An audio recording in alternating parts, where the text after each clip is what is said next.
On April 9, 2021, Buckingham Palace announced that Prince Philip, Queen Elizabeth's partner of more than 73 years, had died. The royal statement said in part, "It is with deep sorrow that Her Majesty the Queen announces the death of her beloved husband, His Royal Highness the Prince Philip, Duke of Edinburgh. His Royal Highness passed away peacefully this morning at Windsor Castle. The royal family joined with people around the world in mourning his loss." The 99-year-old Duke was previously admitted to the King Edward VII Hospital in London on what Buckingham Palace first described as a precautionary visit. At the time of his death, the Duke of Edinburgh was the oldest member of the royal family and the longest living consort in British royal history. Prince Philip's 2021 hospitalization followed a similar episode in 2019, in which he spent 4 nights hospitalized for observation and treatment of a non-disclosed pre-existing condition. After, he was rarely seen in public. The Duke quipped to the BBC in an interview commemorating his 90th birthday, "It's better to get out before you reach the sell-by date. I reckon I've done my bit, so I want to enjoy myself a bit now, with less responsibility, less frantic rushing about, less preparation, less trying to think of something to say." He wouldn't step down from royal duties officially until 2017, at which point he was nearly 96. If you've watched The Crown, you know. There are the cartoon cutouts you see plastered all over gossip columns. And then there are the people who transform into symbols when they dress up in their royal titles. For the most part, we know the Prince Philip that Buckingham Palace has created for us. We are in awe of the man who continued practicing Canadian Air Force exercises well into his 99th year. We remember Philip, the Navy officer who was awarded the Greek War Cross of Valor for his service during World War II.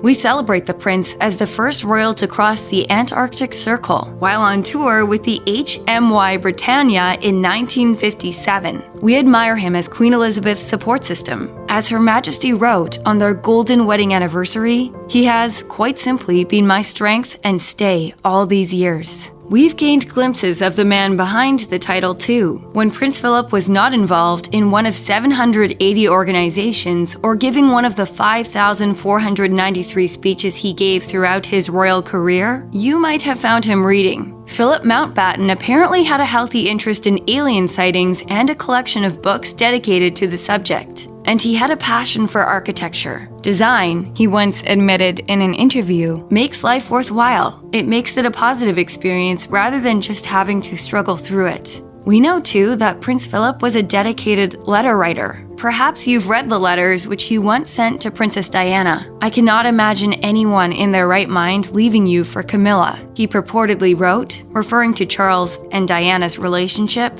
His love story with Queen Elizabeth also began with words on a page. The two first became acquainted at a royal wedding celebration in 1934, but met again in 1939. Then, Philip, the son of Prince Andrew of Greece and Denmark, and Princess Alice of Battenberg, was a Navy officer. Elizabeth was 13 and impressed after Philip succeeded in jumping over tennis court nets. They became pen pals. He wrote, "To have been spared in the war and seen victory, to have been given the chance to rest and to readjust myself, to have fallen in love completely and unreservedly, makes all one's personal and even the world's troubles seem small and petty." Princess Elizabeth was 21 when she finally married Lieutenant Philip Mountbatten in 1947. As an engaged couple, Elizabeth and Philip danced to "People Will Say We're in Love," a track from the musical Oklahoma. It became their song, and true to their life together. Queen Elizabeth and Prince Philip's was not only the longest marriage in British royal history, but a passionate one. A royal employee once told historian Sally Bedell Smith that the Queen lights up when Prince Philip walks into the room. She becomes softer and lighter and happier.